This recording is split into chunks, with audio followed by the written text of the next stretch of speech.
tangannya, Masya Allah. Masih di kota Bukit Tinggi, Sumatera Barat, di depan Jam Gadang sebagai saksi dalam HUT spesial Islam itu Indah yang ke-12 ini, Masya Allah. Yang temanya kita bahas ini adalah tentang ujian ya, ujian atau amalan rahasia penghapus 12 ujian hidup.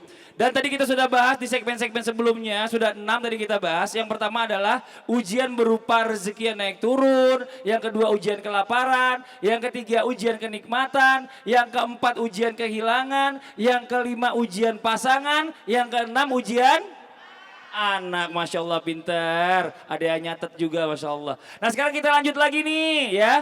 Kalau zaman sekarang ini sedang marak yang namanya sosial media. Ada ujian ya yang paling sering banget nih kita lihat, terutama dia public figure atau dia pejabat. Apa sih yang namanya haters? Netizen yang ngomongnya mulutnya nyinyir. Nauzubillah. Saya dapat pesan dari almarhum ayah saya. Ingat ya, jangan sok kepedean. Dari 10 orang yang bilang suka sama kita, pasti ada satu yang sebenarnya gak suka sama kita.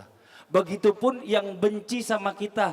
Dari 10 orang yang benci sama kita, biasanya ada satu yang sebenarnya baik sama kita. Nah mohon izin Ustaz Syam. Nah ini ujian yang berikutnya yang ke-7 ya. Menghadapi orang-orang yang tidak suka atau mungkin yang dibilang haters. Ini apa? Amalannya supaya kita bisa terbebas dari itu. Mohon izin silakan. Bismillahirrahmanirrahim. Alhamdulillah wassalatu wassalamu ala Rasulillah amma ba'd. Jamaah. Ibu. Mau hidupnya tenang?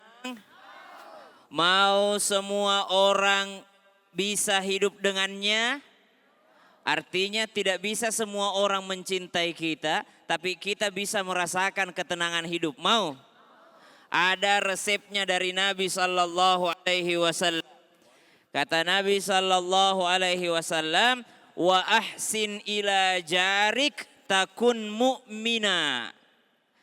Perbaiki akhlakmu kepada tetanggamu, maka hidupmu akan aman.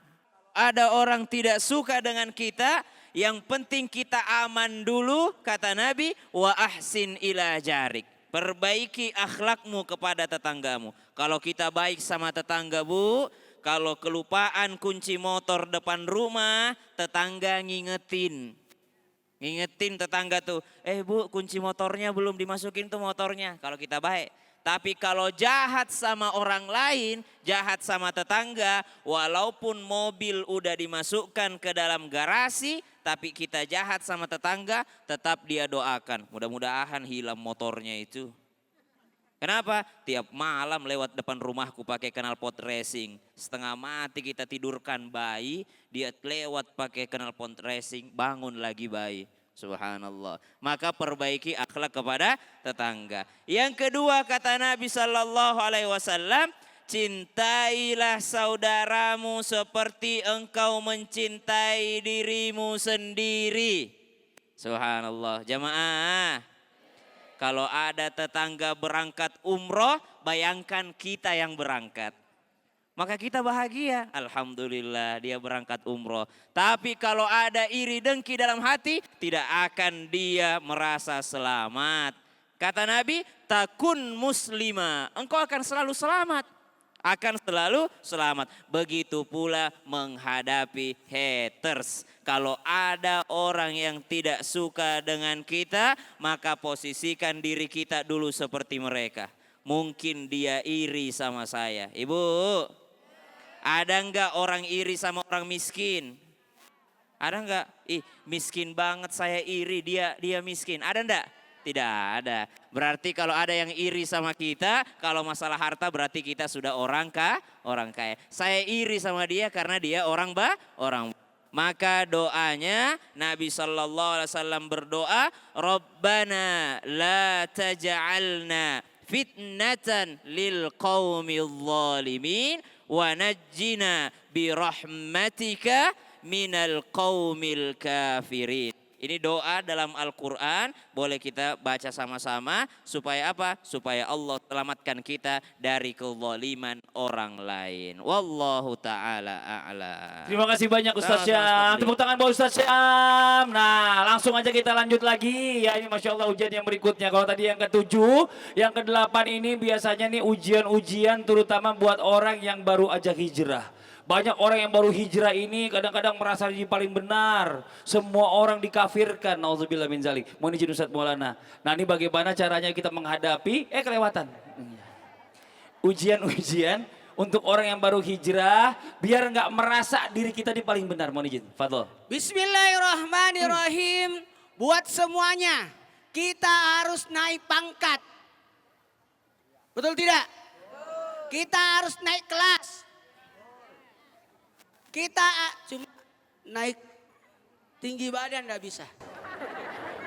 Berbicara tentang bagaimana ujian hijrah. Lakukan 3 hal. Udah lihat? Cincin baru saya. Ini dikasih orang biasanya kalau kayak gini nih. Ada 3. 1 sebelum, 2 ketika, 3 setelah. Sebelumnya harus berilmu. Tahu 2, 3? Kalau sudah tahu ilmunya aman itu. Betul tidak? Tapi jangan lupa ketika engkau sudah hijrah harusnya berakhlak. Ketika kita sudah hijrah harus banyak-banyak hargai, muliakan, cintai. 1, 2, 3. Hargai, muliakan, cintai. Harus begitu. Kepada yang tua kita muliakan. Kepada yang seumuran kita hargai. Kepada yang lebih muda kita cintai. Oke? Oke. Yang ketiga. Yakni bersabar. 1, 2, 3. Bersabar. Karena kita tidak mungkin bisa mengharapkan orang sepemikiran sama kita. Maka kita harus bersabar. Oke? Maka ada doanya. Bismillahirrahmanirrahim. Ya muqallibal qulub. Sabbit qalbi. Ala dinik. Coba pegang dadanya semua. Ya muqallibul qulub. Sabbit qalbi. Ala dinik. Masya Allah, suami istri. Anaknya, berapa anak? Harus tambah. Harus tambah.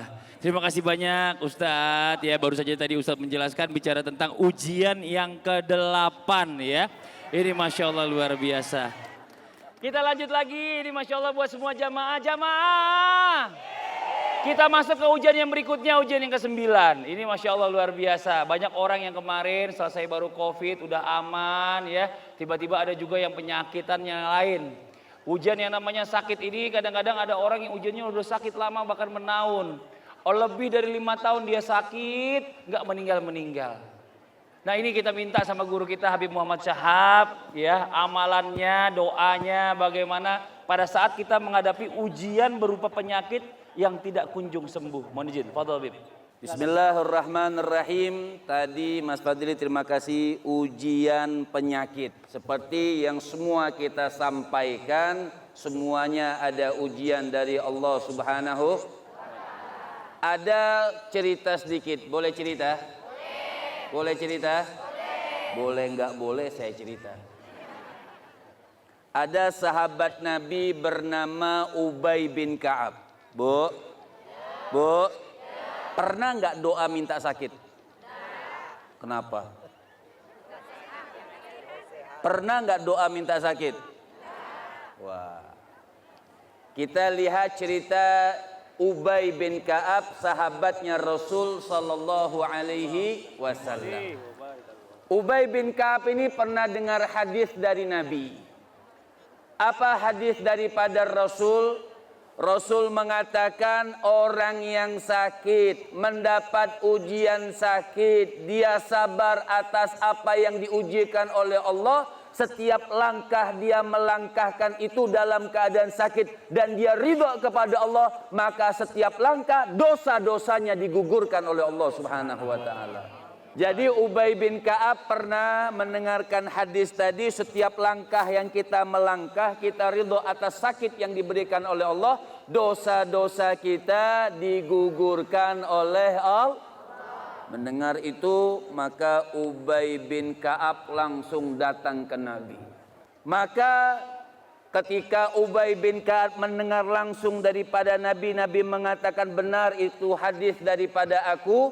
Maka Ubay bin Ka'ab angkat tangan. Ubay bin Ka'ab mengatakan, ya Allah, berikan aku sakit, akan tetapi sakit yang tidak mencegah aku sholat di Ka'bah, tidak mencegah aku ke Masjid Nabawi, tidak mencegah aku jihad di jalan Allah. Maka berikan aku sakit wahai Allah. Maka diaminkan oleh Nabi. Maka setiap hari Ubay bin Ka'ab Allah berikan sakit demam setiap sore sampai meninggal dunia.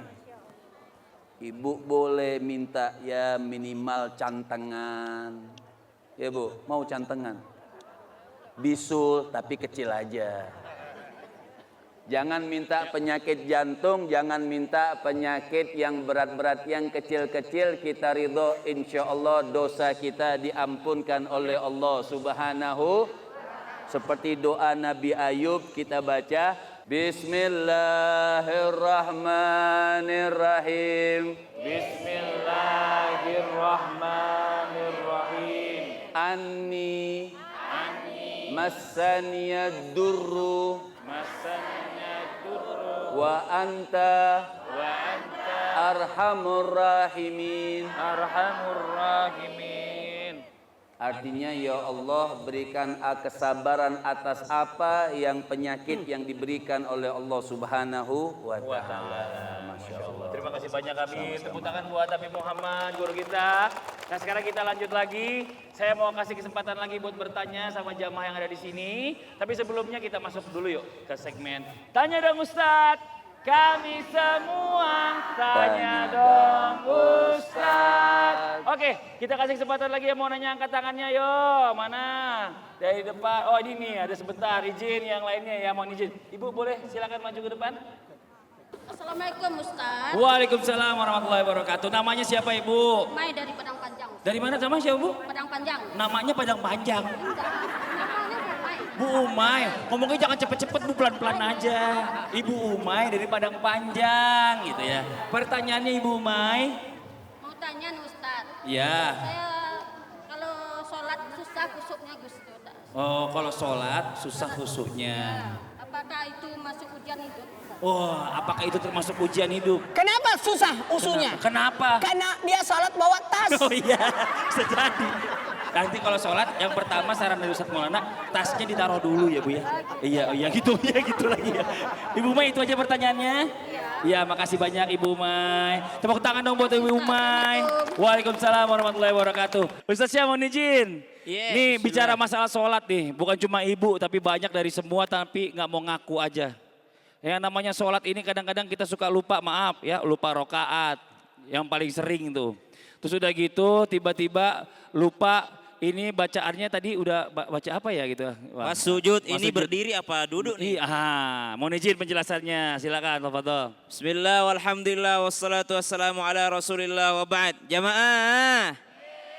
Ibu terima kasih pertanyaannya, menyadarkan kita semua yang hadir di sini ataupun jamaah Islam Itu Indah yang sedang berada di depan TV. Falhamdulillah ala kulli hal. Siapa kira-kira ibu yang paling khusyuk di sini pengajian?